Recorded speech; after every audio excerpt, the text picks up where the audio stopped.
Hello dear students, हम पढ़ रहे हैं फंडामेंटल राइट्स। तो पहला फंडामेंटल राइट्स हमने उठाया था right to equality from article 14 to 18। तो राइट टू इक्वालिटी हम पढ़ रहे हैं। इसमें हमने पहला आर्टिकल 14 हमने पढ़ा। तो आज हमने पढ़ना है आर्टिकल 15। आर्टिकल 15 पढ़ने से पहले आपके लिए रिक्वेस्ट है कि आप इस वीडियो को शेयर करें, इस पेज को फॉलो करें, सब्सक्राइब करें।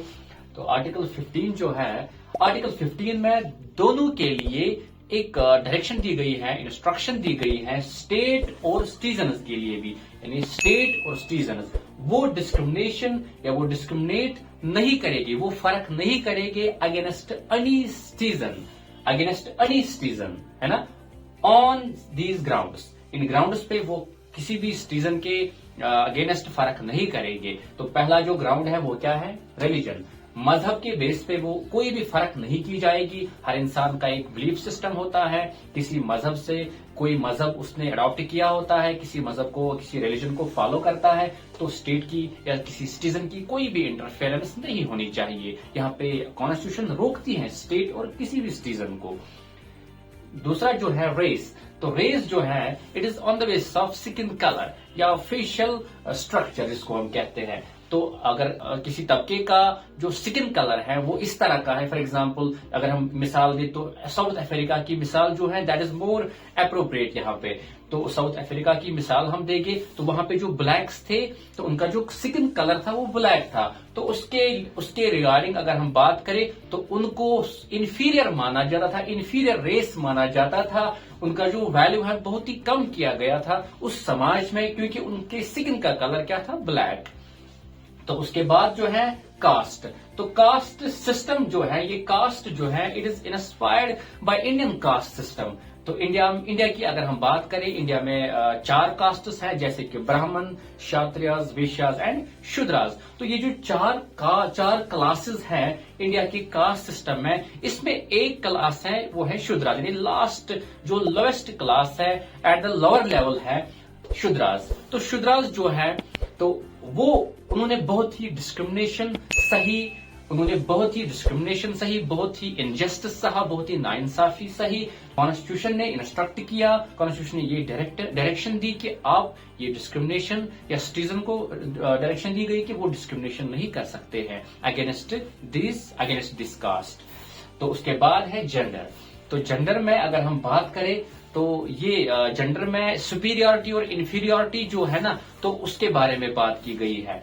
तो सुपीरियर यानी मर्द को कहा गया है कि मर्द सुपीरियर है, मर्द की जो अक्ल है वो बहुत ही आगे है एज कंपेयर टू वुमेन। तो ऐसा बिल्कुल भी नहीं है। तो इसको स्टीरियोटाइप भी कहते हैं। तो बोथ जो है, बोथ आर इक्वल, दोनों इक्वल हैं, दोनों के अंदर इक्वल पोटेंशियल है ना। अब उनके मेहनत पे ये निर्भर है कि वो कितना आगे बढ़ सकते हैं। तो स्टेट जो है, स्टेट की तरफ से कोई भी डिस्क्रिमिनेशन, कोई भी फर्क नहीं की जाएगी।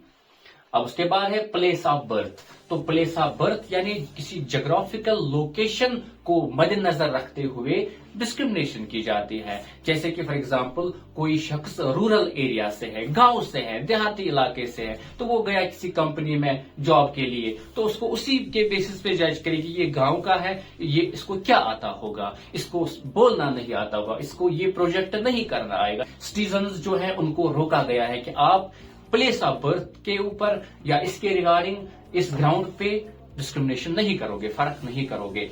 आर्टिकल 15 को हम आगे बढ़ाएंगे। इसमें वो 2 क्लासेस बहुत ही इंपॉर्टेंट हैं। इसमें असल में अगर हम देखें तो 5 क्लास है, लेकिन 2 क्लासेस बहुत ही इंपॉर्टेंट है, उनको हमने डिस्कस करना है। तो पहला क्लास क्या है? Article 15 class 3। तो ये बहुत ही इंपॉर्टेंट क्लास है। अगर हम देखें तो इसमें बात की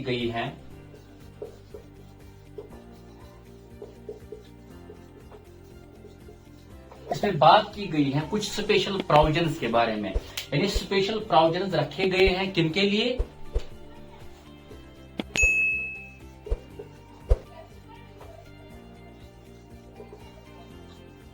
स्पेशल प्रोविजंस रखे गए हैं किनके लिए? For women and for children. तो इसको हमने डिस्कस किया था इस स्पेशल प्रोविजन को प्रीवियस वीडियो में भी, तो जहां पे हमने बात की थी प्रोटेक्टिव और पॉजिटिव डिस्क्रिमिनेशन, यानी स्टेट जो है स्टेट यहाँ पे फर्क करेगी, लेकिन वो जो फर्क है वो क्या होगी, that will be for the welfare of that very particular section. तो उनके वेलफेयर के लिए, उनकी बहबूदी के लिए, उनके एडवांसमेंट के लिए ये फर्क की जाती हैं। तो यहाँ पे जो है, यहाँ पे वुमेन के लिए एक स्पेशल प्रोविजन है, चिल्ड्रन के लिए एक स्पेशल प्रोविजन है। तो क्या है, तो वुमेन जो है इनके लिए पार्लियामेंट में अगर हम देखें तो इनके लिए रिजर्वेशंस हैं, स्टेट लेजिस्लेचर में अगर हम देखें तो वहां पे इनके लिए रिजर्वेशन है, तो ये स्पेशल प्रोविजन है उनके लिए।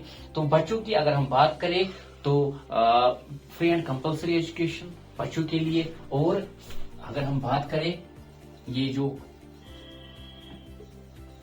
चाइल्ड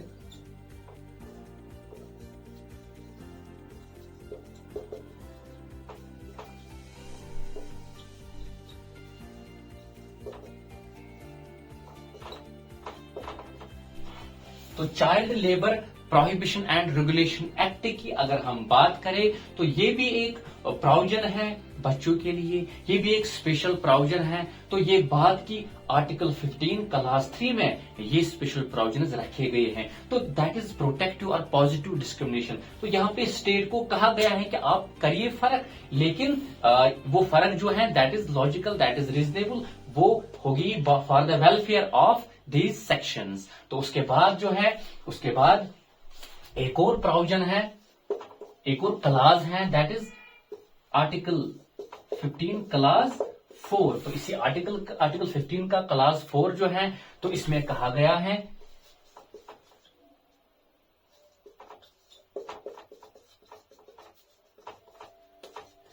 इसमें भी स्पेशल प्रोविजंस रखे गए हैं किनके लिए,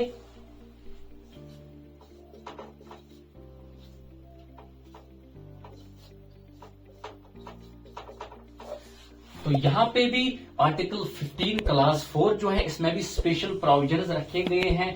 तो वो किनके लिए रखे गए हैं, socially and educationally backward class और schedule caste, SC and schedule tribes. तो इनके लिए कुछ स्पेशल प्रोविजंस हैं, जिस तरह से क्लास 3 में स्पेशल प्रोविजंस थे वुमेन एंड चिल्ड्रन के लिए, इसी तरह क्लास 4 में भी स्पेशल प्रोविजंस हैं। वो जो पॉजिटिव डिस्क्रिमिनेशन है किनके लिए है, socially and educationally backward class के लिए और शेड्यूल कास्ट और शेड्यूल ट्राइब के लिए। तो ये कुछ पॉइंट्स थे जो हमने आर्टिकल 15 के बारे में डिस्कस किए। तो